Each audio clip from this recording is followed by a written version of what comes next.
Weiter geht's mit der zweiten Session, die Nachweismethoden. Und wir fangen an mit einem Übersichtsvortrag von Herrn Pischke aus Hamburg. Und der wird uns mal die Hepatitis E aus Sicht des Klinikers näher bringen. Die Stage is yours. Liebe Sandra, vielen Dank für die freundliche Einleitung. Es ist eine große Freude, hier bei Ihnen stehen zu können. Ich habe Sie alle ganz doll lieb. Aber Sie sind alle leider ganz anders als ich. Ich bin richtiger Humanmediziner, ich bin richtiger Arzt. Meine Welt ist so, dass ich Patienten sehe und aus diesen Patienten heraus dann Forschung mache. Und da möchte ich Ihnen heute in diesem Vortrag zeigen, was meine Welt ist, die Sicht eines Klinikers auf dieses Virus. So, hier ist der PowerPoint. Interessenskonflikt schenken wir uns. Die Hepatitis E ist eine Erkrankung mit vielen verschiedenen Facetten. Und je nachdem, aus welchem Blickwinkel Sie auf diese Facetten schauen, so werden Sie manchmal überrascht. Und manchmal ist der Anblick verwirrend. Es ist eine Erkrankung, die seit den 80er Jahren bekannt ist, ausgelöst durch einen Positivstrang-RNA-Virus. Es gibt 8 verschiedene Genotypen und die Impfung ist in China erhältlich. Ich weiß nicht warum, aber die Impfung ist immer schwieriger, auch in China zu kriegen. Irgendwie hält die Regierung in China, ich weiß nicht mehr warum, aber man kriegt die Impfung auch als Chinese eigentlich nicht mehr. Irgendwas ist da nicht ganz okay. Die Frage ist, wie stabil ist denn eigentlich das Hepatitis-E-Virus? Und da komme ich auf unseren Gastgeber zu sprechen, weil Reimer Jone hatte eine hervorragende Studie, die ich ganz toll fand. Er hatte geschaut, wie stabil das Hepatitis-E-Virus auf Oberflächen ist. Alle anderen beschäftigen sich mit Flüssen, mit Trinkwasser. Und er hat mal geschaut, wie häufig ist es eigentlich auf Oberflächen. Patienten fassen den Nachttisch an, man fasst in der Küche irgendwas an. Und dabei konnte er zeigen, und das fand ich wirklich überraschend und interessant, dass das Virus bei 23 Grad Celsius eigentlich nicht stabil genug ist und nach 4 Wochen eigentlich kaum noch oder nicht mehr nachweisbar ist. Wenn Sie es aber bei 3 Grad Celsius haben, dann bleibt es sehr lange infektiös, wie er in seinem Infektionsmodell zeigen konnte. Ich fand das eine sehr, sehr schöne Studie. Wenn wir uns die Verteilung der Genotypen weltweit ansehen, die 4 relevanten Genotypen nehme ich hier mal, dann sehen Sie, dass wir in den Industrienationen Genotyp 3 haben. Die meisten Menschen, die so eine HIV-Infektion kriegen, eine Exposition, davon entwickeln nur wenige eine Serokonversion. Und noch viel weniger entwickeln eine symptomatische Hepatitis, eine Leberinflammation. Und nur sehr, sehr wenige entwickeln wirklich Probleme. Das ist die Speerspitze, mit der ich dann zu tun habe. Dieses Slide hatten wir im Prinzip ähnlich bei Jürgen Wenzel eben. Ich wage immer zu betonen, dass Hepatitis D kein Grafikfehler ist. Das sind wirklich diese paar Fälle. Fast alle Fälle sind hier erworben in Deutschland. Der Urvater dieses Gedanken war im Prinzip Thomas Bayes und darum möchte ich ihn gerne im Rahmen dieser Vorlesung kurz widmen. Im 18. Jahrhundert Presbyterianer, Pfarrer, Mathematiker. Von ihm stammt der Satz des Bayes, den wir alle in unserer Schulzeit gelernt haben. Das interessiert, um beim Thema Schweine zu bleiben, kein Schwein.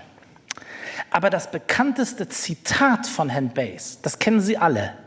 Sie wissen aber nicht, dass das von Herrn Bayes stammt. Hörst du Hufgetrappel an der Ecke, denke nicht, ein Seefahrer käme um die Ecke. Dieses bekannte Zitat hat uns in unserem Leben immer öfter begleitet.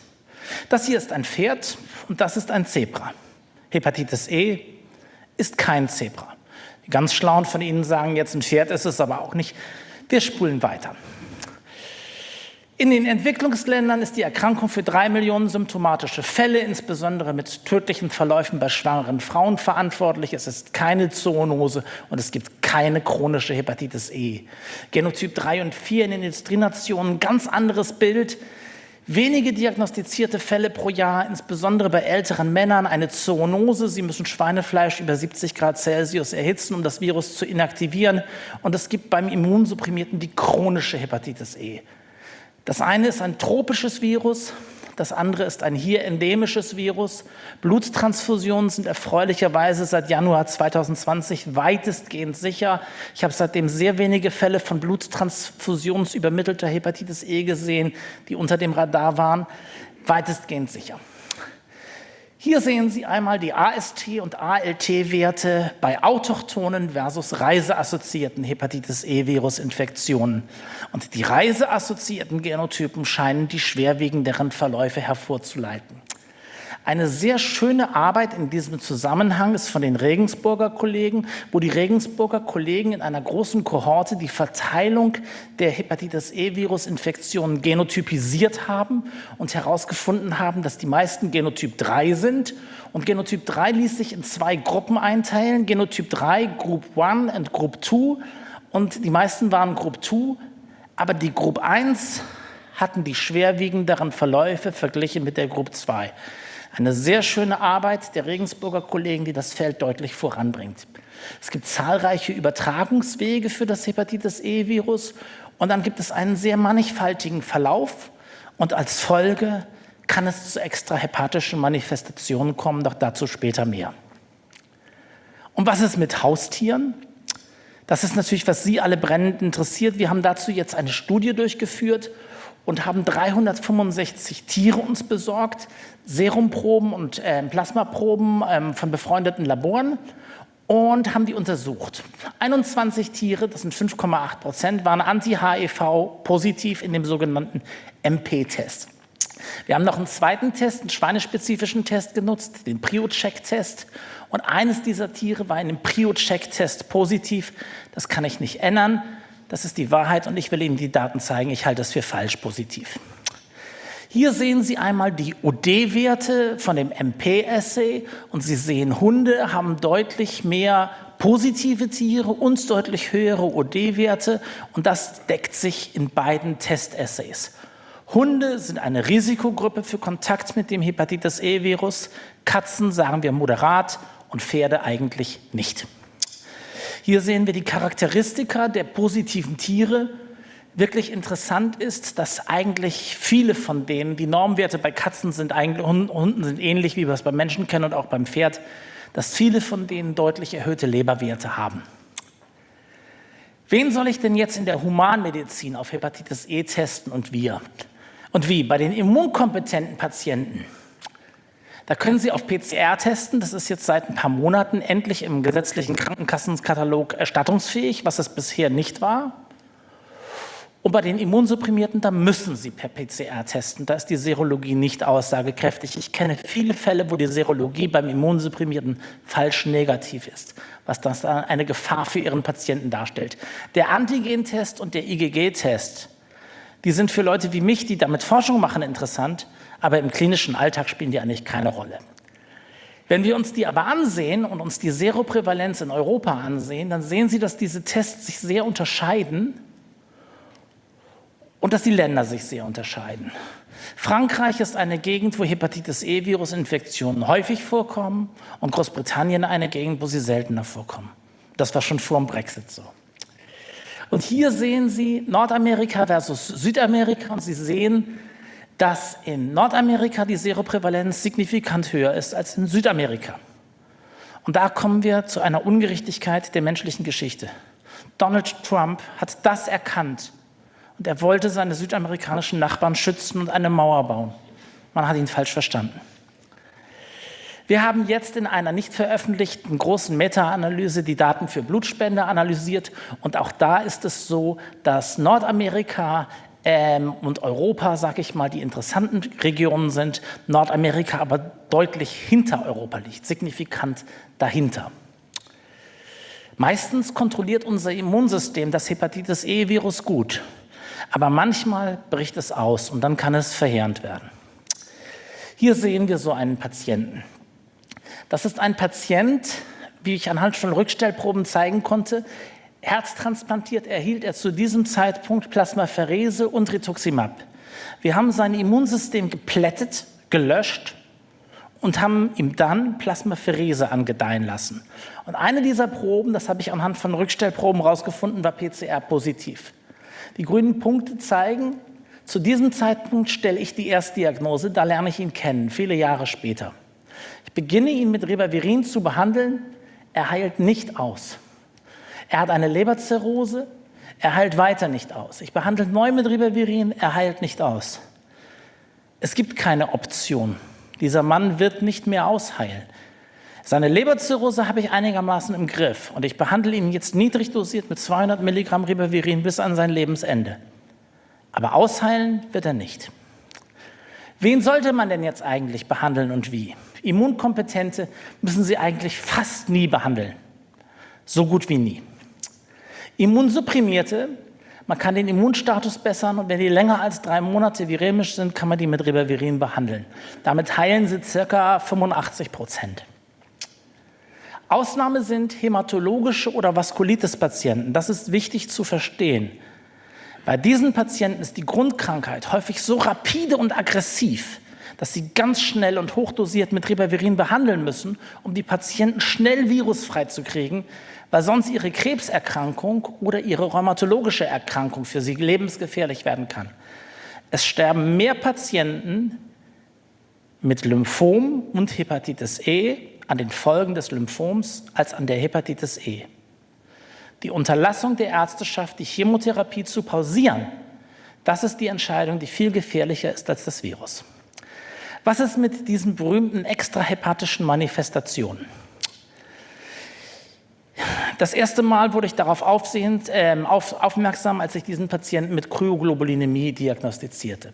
Und im Weiteren haben wir dann Patienten mit idiopathischer Kryoglobulinämie verglichen mit Patienten mit einer Kryoglobulinämie bekannter Ursache.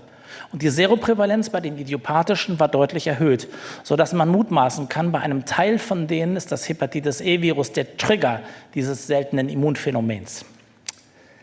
Wir haben jetzt auch Immunsupprimierte und Immunkompetente mit akuter Hepatitis E und Blutspender hinsichtlich Kryoglobuline getestet.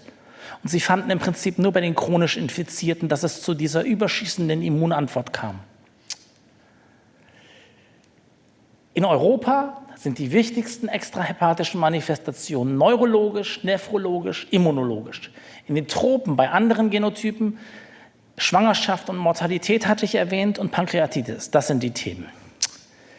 Hier sehen Sie einmal einen Vergleich von Hepatitis E und Hepatitis A hinsichtlich ALT und Bilirubin.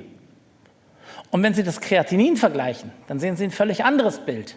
Das Kreatinin ist nämlich bei den Hepatitis E-Patienten signifikant höher als bei den A-Patienten und damit die Nierenfunktion niedriger als bei den A-Patienten. Die extrahepatische Manifestation spielt bei E eine Rolle und bei A nicht. Kommen wir jetzt zurück zu diesem Bild. 50% der hier Anwesenden fragen sich, das kommt gleich, Entschuldigung. Erst wollen wir gucken, ob chronisch-immunologisch bedingte Neuropathien, also neurologische Krankheitsbilder, eine Rolle spielen. Für Myasthenia gravis beschrieb eine Studie aus China das. Wir haben 67 Patienten mit verschiedenen Polyneuropathien untersucht, bla bla bla. Das interessiert Sie alles nicht. Ich komme gleich zu den Fakten. Tatsache ist, dass Patienten mit einer peripheren Polyneuropathie eine signifikant, nämlich 58% deutlich höhere Seroprävalenz haben als eine alters- und geschlechtsgleiche Kontrollkohorte. Und diese Gruppe teilt sich auf in Patienten, die eine sogenannte CIDP haben. Und da geht die Seroprävalenz auf 76% hoch. Und irgendwelche Leute, die irgendeine Polyneuropathie aus irgendeinem Grund haben. Dann haben wir eine zweite CIDP-Kohorte rekrutiert und konnten zeigen, auch in der ist die Seroprävalenz deutlich erhöht. Dieses Krankheitsbild der CIDP, das ist ganz, ganz neu, was ich Ihnen hier zeige, das ist das, was der Engländer Hot Stuff nennt, das ist bedingt durch Infektionen mit dem Hepatitis-E-Virus. Und die Myasthenia gravis 12%, zumindest in Europa nicht. Und jetzt kommt das, was sich 50% der Bevölkerung hier in unserem Raum schon lange fragen, nämlich die Männer. Und was ist mit dem Hoden? Ja, hier sehen Sie einen Lymphompatienten und Sie sehen, ich behandle ihn mit Ribavirin und er fällt ab mit der Viruslast im Blut, er fällt ab mit den Leberwerten, im Urin die Viruslast dümpelt so vor sich rum und im Ejakulat, das ist die schwarze Viruslast, ich bat den Patienten um Ejakulatproben, beginnt er auch abzufallen. Super, alles läuft gut. Aber dann kommt der Tag, das Lymphom ist progredient, er hat so einen Tennisball am Hals und er muss Stammzelltransplantiert werden. Und als er Stammzelltransplantiert wird, knallt er mit der Viruslast im Ejakulat richtig durch die Decke und steigt mit den anderen Werten auch wieder an. Wir konnten den später mit einem zweiten Kurs Ribavirin doch noch retten, Aber das ist das Problem. Die Blut-Hoden-Schranke trennt uns von dem Virus, unser Immunsystem. Und auf der anderen Seite dieser Schranke kann es replizieren, wie bei der Blut-Hirn-Schranke. Ich skippe das jetzt mal. Wir konnten zeigen, durch Dichtezentrifugation und elektronenmikroskopische Untersuchungen in Zusammenarbeit mit den Kollegen aus Regensburg und mit den Kollegen hier vom Bundesamt für Risikobewertung, dass die Hepatitis-E-Virus im Ejakulat denen im Plasma von der Dichte her eher entsprechen und nicht den Non-Enveloped im Stuhl. Und das konnten wir auch über Elektronenmikroskopie, danke an Reimer, noch einmal zeigen. Die Hepatitis E hat viele verschiedene Blickwinkel. Manchmal sind diese verwirrend, aber immer sind sie spannend. Wenn Sie irgendwas zu dem Thema haben, ich beiße nicht, ich freue mich, wenn Sie mich anrufen.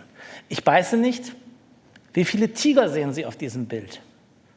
Viele Menschen sehen 4 Tiger. Wenn man genau hinsieht, sieht man noch viel mehr Tiger. Und das ist das Problem mit der Hepatitis E. Sie springt einen nicht an wie ein Tiger, man muss sie suchen und dann findet man sie. Ich danke Ihnen allen und allen, die mir immer helfen. Vielen, vielen Dank.